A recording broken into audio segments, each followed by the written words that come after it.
This is the Yanks Go Yard podcast with Adam Weinrib and Thomas Carinante. Welcome on into a Thursday edition of the Yanks Go Yard podcast. Back at our typical time, I'm Adam Weinrib alongside Thomas Carinante. And New York Yankees spring training is only less than a week away from concluding. Opening day is 1 week from today. Seriously, March 30th in the Bronx. That's you got a Thursday open, you got a Saturday game, you got a Sunday game. If the first game's scary, take a relaxation on Friday. Don't think about it. Get regrouped for Saturday. We are hype.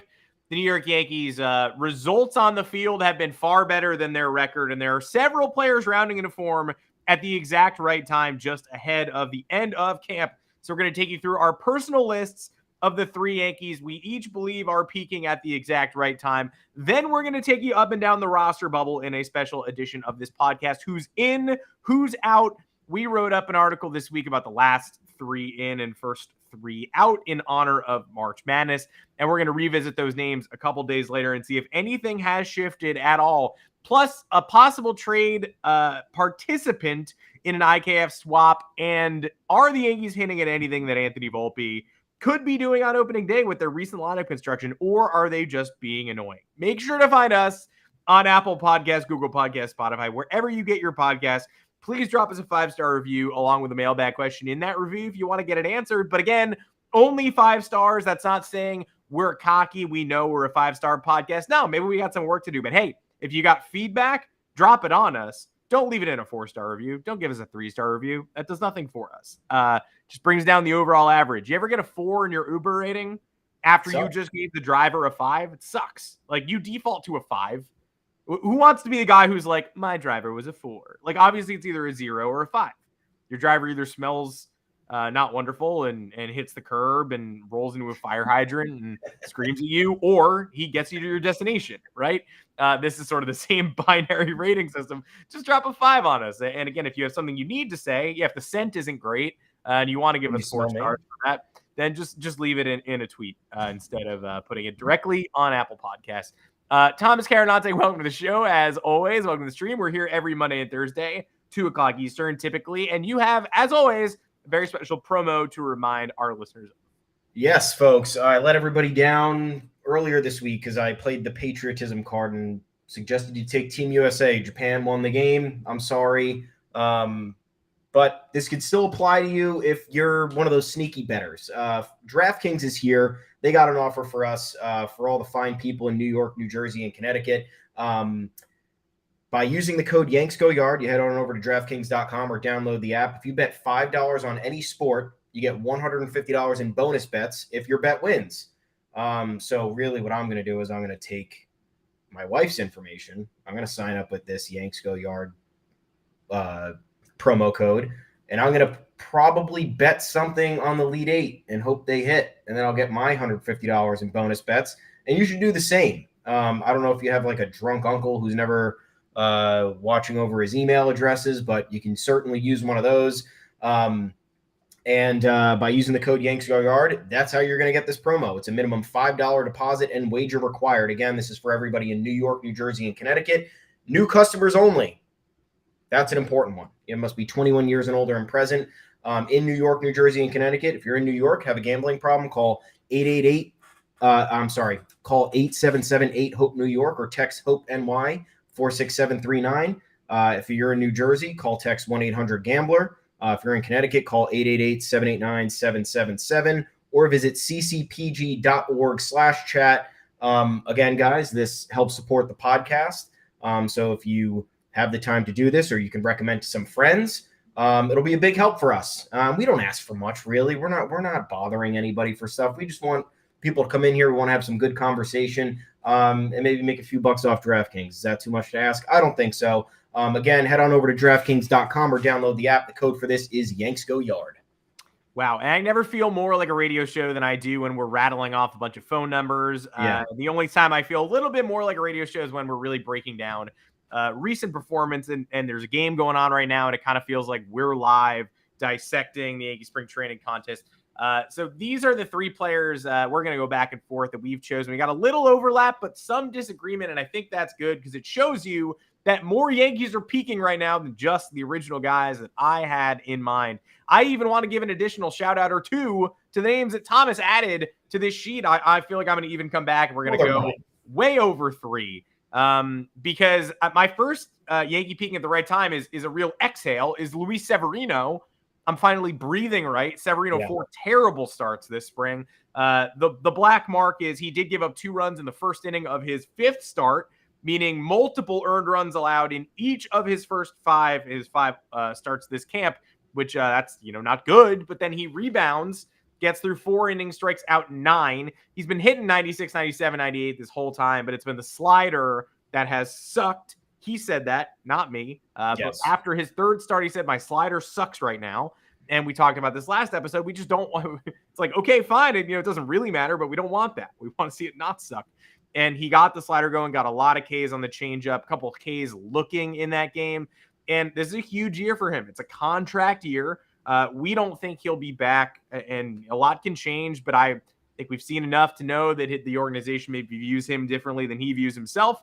The injuries don't help his cause, and I don't think he'll be back next year. He wants to earn that contract. He needs a big year, and the Yankees need him to have a big year. Off to a good start, finally, after his last outing on Tuesday.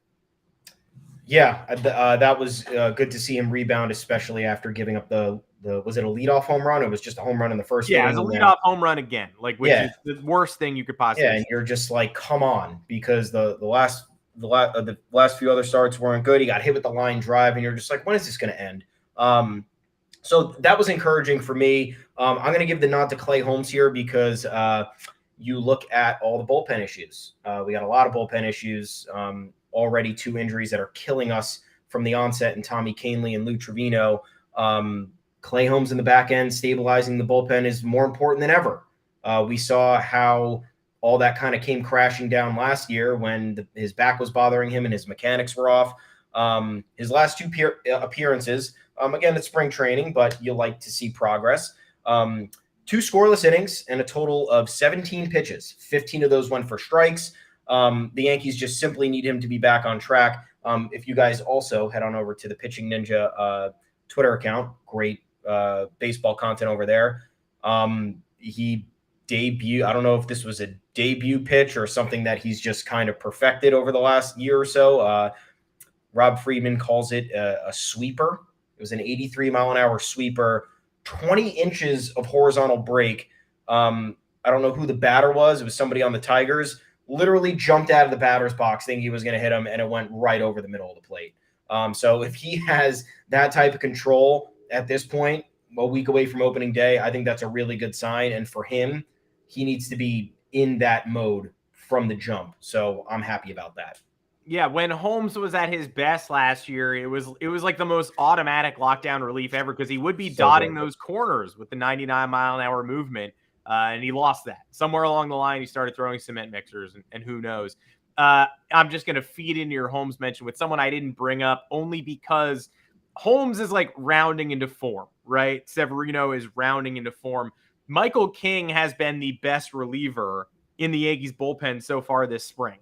Overall, it's 8 1/3 scoreless innings. He gave up a couple inherited runs on Saturday, but yesterday went 2 1/3 scoreless again.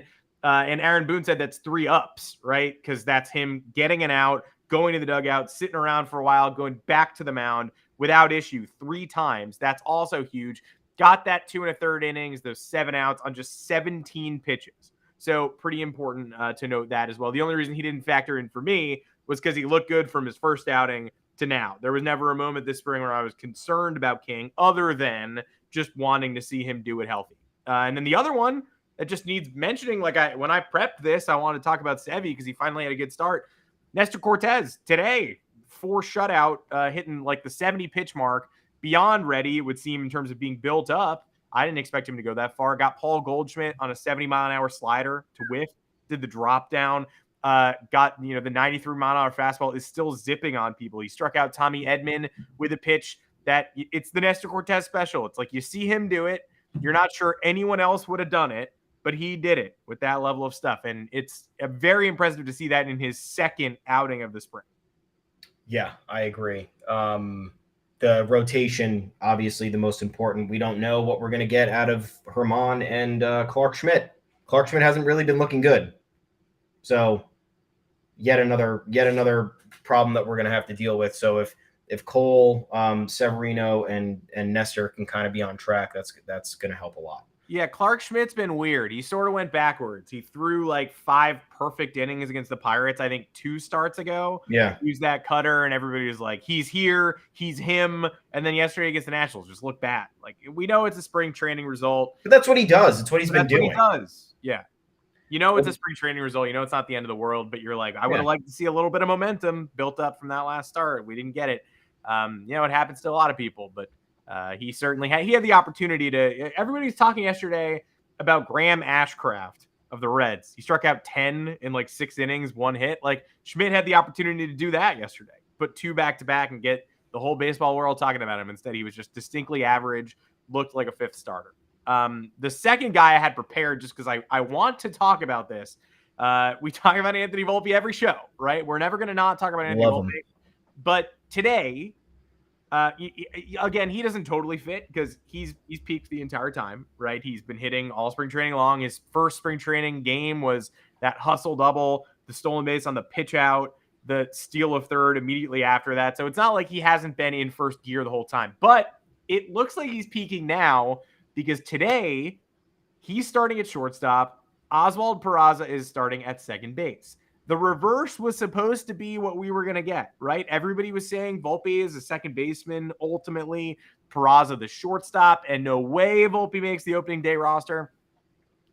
Some scout just compared him to Dustin Pedroia the other day. Very annoying comparison, but it was basically just to say swings crazy hard, more power than you think, not a shortstop. So that's why it was frustrating. Also, because Dustin Pedroia sucks. He's the worst Red Sox of all time. But Volpe has started at short with Peraza by his side twice in the last week. The last 7 lineups for the New York Yankees, they've played together twice, manned shortstop separately 5 times, and both times they were in the same lineup, Volpe was playing short, Peraza was playing second. And Volpe typically leads off. Peraza often ends up in the back half of these lineups. Volpe's either leading off or batting 5th. Peraza's either batting second. They went 1-2 last week, or like 8th. So if you're reading the tea leaves, the Yankees are either being very annoying or they're indicating that the shortstop battle is peaking as spring training crests and they're leaning Volpe. Yeah, I'm never going to dissent on an Anthony Volpe take at this point. He's been incredible this spring, and you could argue that he's technically not peaking, but he has been consistent, and he obviously peaked much earlier, but he has been able to sustain a higher level of production, which has obviously kept him with the big league club this long in spring training and has continued to spur this debate on will he make the opening day roster, which we'll get into in a second. One person that I do want to mention here, if we're going to talk infield, DJ LeMahieu. We may have all forgotten about him a little bit just because of all the other roster battles that are at the forefront of the conversation. But he has 6 hits in his last 14 at-bats. When DJ LeMahieu is hitting the ball like that, that's when the Yankees are at their best. If he can set the table atop the lineup with a batting average in excess of 300, and he's also taken his walks because pitchers don't know what to do with the other top hitters following him in the lineup, the Yankees are as close to as unstoppable as this version of themselves can get. So just don't forget about him. But yeah, Anthony Volpe, primo, the way he's been performing start to finish this spring. And it's at the very least going to result in him being at AAA for a little bit of time before he makes his MLB debut. And when we wrap here, I'm going to be live with Robert Murray on the Baseball Insiders at 3:30. I just think everybody watching this podcast is probably going to want to stick around and watch that one because I know how Robert feels about Anthony Volpe. I know his most recent take. I think you're going to enjoy it. Not teasing too much. I think you're probably going to like it. Hey, you'll read about it on the website if you don't watch the feed, but I recommend you watch the feed. The final guy I want to mention, and I'm going to definitely get accused of propaganda here just because the propaganda has hit this week in a major way for Josh Donaldson. A couple weeks ago, we were all laughing at the article where he was like, "Hey, if I didn't think I could contribute, I'd retire." And it's like, it's fucking awesome. You should retire. Because I watched you last season, and I don't think he could contribute. But you know what? I don't know if Josh Donaldson's going to have a big year, and I know that the aging curve is really tough to reverse. And I'm certainly not going to stand here and say I'm not planting my flag. Like, yeah, he's back. Like, you could bank on a big year, and it's fine if he doesn't have a big year, because I trust the Yankees to figure this out as the season goes on. They're going to try to get something out of him because they're paying him a ton of money. But if there's one thing the Yankees don't lack, it's infielders. So they will find a way to get him out of the lineup and de-emphasize him if they have to, right? But they're going to start with him in the lineup. So I'm excited from this past week, not because he hit 2 home runs in a game, which he did 2 days ago, 2 long bombs. I'm excited because there is a tangible difference. The massive leg kick is gone. He simplified his stance. So there were all these propaganda stories about Aaron Boone talking to him in the cage and saying he looked as locked in as ever and bring it to the game. And then he does bring it to the game with those 2 homers. And, oh, look, we go A to B with the swing change and the homers. I can't proselytize for Josh Donaldson. I can just say that he did go to work. He made a change. He didn't accept that he was going to be late on every fastball and cash his checks. He changed his stance, and we have evidence that it did work this week. That's peaking at the right time. Is it going to last? Is it going to sustain? I don't know, but I know that he's working on it. Yeah, I wouldn't say it's propaganda. I would say that it's something that's better, because think about it this way. If Josh Donaldson was performing as he was last year at this juncture of spring training, we'd have a lot to say about it. So we have to acknowledge when he's actually producing, and those 2 home runs, I guess something that's noticeable that we have to make note of heading into the season. So I'm not necessarily going to disagree with that. I'm just not optimistic about what's to come. I think we have to do another acknowledgement of someone who's been a little bit overlooked in Oswaldo Cabrera. I don't know if I'm alone in this kind of belief. I really feel like the positional battles have taken away from just his overall importance to this team. His versatility, his switch hitting ability, his energy, his affability, I think is one of the most important things that fans need to realize as we head into the season. And he just homered, so this actually works out. Over his last 3 games, he is 5 for 8. And that has brought his average up from 235 to 310. I know that we're not really expecting him to be an offensive powerhouse, but if he can produce anything at the bottom of the lineup, you saw his impact against the Guardians in that DS when he hit that home run. It's he's got a heavy bat, and when he runs into pitches, it's sexy. I like the way it looks, and he puts a charge into him. He's also another guy who can run the bases, put a ball in the gap. Could be talking triple here. So, also he's been playing a lot of third base. What's that about? I noticed that. I was assuming, like an idiot, because I am an idiot, that he would be playing more center field, and he hasn't. We had Hicks in center field the other day. We had Judge in there 2 games in a row. So I don't know what the plan is for opening day or the first couple weeks of the season. Bader is going to be out for at least the first 2 or 3 weeks, I believe. But you got some Oswaldo at third base. I don't know if that means we're going to see some Donaldson on the bench if his bat doesn't turn around as quickly as they hope in the beginning of the season. But something else to monitor. But you look at Cabrera, who has played now center, second, short, third, and left. That's a lot of positions he's able to fill. And you know the Yankees are going to deal with injuries. It happens every year. He's going to be a very important player. And if his bat is there and he's providing all this on defense, he's going to be one of the team MVPs. And keep in mind, we did get the good stuff on Bader and Rodon too. So yeah, we did. Rodon bullpen session coming up in the next couple of days. I'll be dreading that, or maybe it'll be awesome. Who knows? But he's progressing. And Bader says no pain. Going to start swinging soon. No timeline, but hey, whatever, man. Whatever works.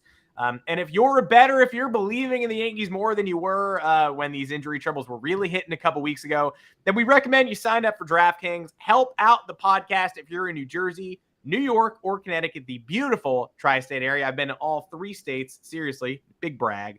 If you don't have a DraftKings account, new users You bet $5 on any sport, get $150 in bonus bets if your bet wins, as long as you use the code Yanks Go Yard, all one word. You might not want to bet over-unders or anything long form because you want that free money.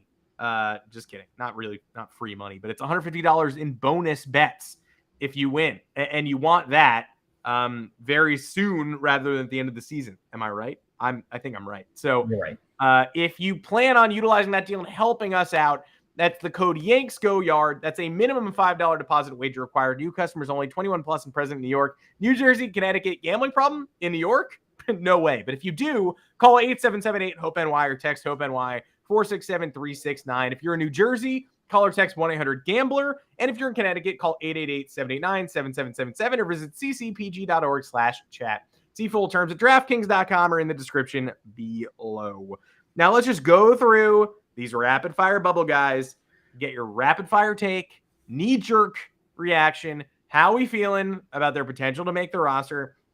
This got a little bit easier over the course of the last week, I think, just because Canley was never really an opening day consideration, but the word was, hey, it'll be like a week after maybe. Like it's just, oh, I've had biceps tendonitis before. I'll be back. It's opening day. Aaron Boone said opening day when the injury first happened, and we knew that would never happen. But he was supposed to be back soon. Not going to be. Lou Trevino in the middle of May. So the bullpen roles are opening up. Clark Schmidt has to go to the rotation. These bubble bullpen guys are probably going to make the team now because Albert Abreu is a lock. He went from the last guy in the bullpen to a lock because he's out of options. They went and got him last year. They clearly like him. There's no way they're losing him for nothing this time around, especially with question marks in the bullpen. But what about the other guys? Jimmy Cordero struggled as of late, has not been quite so money down the line, but I'm still a yes on Jimmy Cordero. I think he's the second to last guy in the bullpen. Yeah, I agree. This is a guy that they have invested a lot of time in, and he's been performing well. There's no reason to not carry him with the way he's performed too. So he's a yes in my book. Yesterday, we got another look at Matt Crook, too, the left-hander who is definitely intended to be this year's JP Sears. Mm-hmm. He got a scoreless inning. Clark Schmidt was the only Yankee who couldn't pitch yesterday. They end up losing a sleepy game, but King comes in, he's great. Crook comes in, he's great. I know they want him to be a starter. I know they want him to be stretched out, but I still foresee him making that opening day roster too, and I think he is my last guy in the bullpen. Where do you stand on Matt Crook? Oh, he's there. I mean, they need do you need – I think you need more than one left-hander. I think you do too, and I kind of resented the conversation that you now don't. Like, baseball has not changed that much that you're going to want only one left-hander. You're going to want lefties who can get righties out, but two helps. Yeah, I agree, and they also value guys who can go more than one inning, and Crook obviously has the track record, 106 innings back in 2021, 138 and 2/3 last year. That's not anything overwhelmingly impressive, but clearly he's built up to do a heavier workload than most, especially all these other guys who are either dealing with injury issues or longevity issues. Someone like Cordero, who is, coming off of Tommy John from 2 years ago and spent last year building back up. So yeah, he's there. He's a left-hander. He can go 2 innings. And you're right. I think the JP Sears comp is perfect. That's how they're going to utilize him. Yeah, when Schmidt does eventually lose that rotation spot, probably, or Herman, whoever loses it, Crook probably goes down to AAA, but that's no reason not to keep him for now. What about the outfielders? I think we're split on this maybe, but Esteban Florial, we've been over this. We know that this is his last chance. He does not get to go down to the minors. He does not get to ride the Scranton shuttle if he does not make the opening day roster. He will be exposed to waivers and knocked off the 40-man. Stole 5 bases this spring, hit a homer, didn't hit much at all. I don't want to give up assets for nothing, but some asset over the course of this list is going to be given up for nothing. So I am in favor of Florial not making the team and being the one who is exposed. I don't know how you feel. You know my stance on this. I've been saying it since the beginning. If he didn't have a semi-impressive spring, and I was even giving him that chance, it was like if there were flashes of something, they might have been able to convince themselves. At this point, if Oswaldo Cabrera can play some center field, Florial is more and more expendable by the second. Because the one thing right now that would be his saving grace is his athleticism. He's a really good athlete, great agility, great instincts. Obviously, somebody who can make an impact on the base paths too, but not hitting the ball. You have other guys who can play defense. And the meantime, before you get Bader back, if there was ever an asset the Yankees would consider a sunk cost and would risk going elsewhere, it literally has to be this, or else I don't know what they're doing. Yeah, what do I want him to not make the team? What do I think is going to happen? I honestly am 60-40 he doesn't make it. Because again, I mean, you've seen the Yankees send Miguel Andujar into purgatory for so many years. They're really going to say, like, we can't risk losing Esteban Florial. They were on the verge of losing all of these guys they buried in the minors forever. Yeah. And so that brings us to Rafael Ortega, who I think gets that backup outfield job, even though the numbers aren't really where you want them to be this spring. It's a hilarious spring. 2 bombs, like 4 total hits, and the OPS is still way up, and the average is like 160. But you can't deny the experience. We have 121 games to prove he can be a center fielder with a well above average bat. He did it in the NL Central 2 seasons ago. Florial comes up every year and goes 3 for 30. I understand that, hey, maybe there's another gear for Florial to unlock. There are all sorts of things out about how he's terrible at pitch recognition. He should probably have gotten better at that by now. And Rafael Ortega has done it in the major leagues. So I'm a yes on want, and I'm a yes on the Yankees carrying him. Frankly, I don't even think he's the last man on the roster. I think the last man on the roster is either Florial or someone who we're going to talk about in a little bit. Yeah, I'm a no on Ortega just with the way that his spring's kind of transpired. I am going to be a little bit delusional here and say that at the onset of the season, we're going to see a little bit more Giancarlo Stanton on defense, just so the Yankees can see what they have and see if it's something that they can maintain throughout the year. And it'll give them a good gauge on what his situation will be and what flexibility they will have. So I think that makes Ortega fairly expendable. Because you're stuck with Hicks. Hicks is playing. Sorry. You have Cabrera, who's going to be playing. And then I guess the next guy we're going to talk about, or is it the next guy we're going to talk about? It's in 2 guys, but I think somebody else is going to get some outfield reps here. Yeah, let's just bump him up because we were going to talk about Greg Weissert. He just gave up a run. He's not making the roster. He is the last guy. He's going to be the first guy coming up from Scranton, I would say, but he's not done enough to earn that spot. He's still performed better at AAA than he ever has in the bigs or spring or anything like that. So we'll see him, but not right now.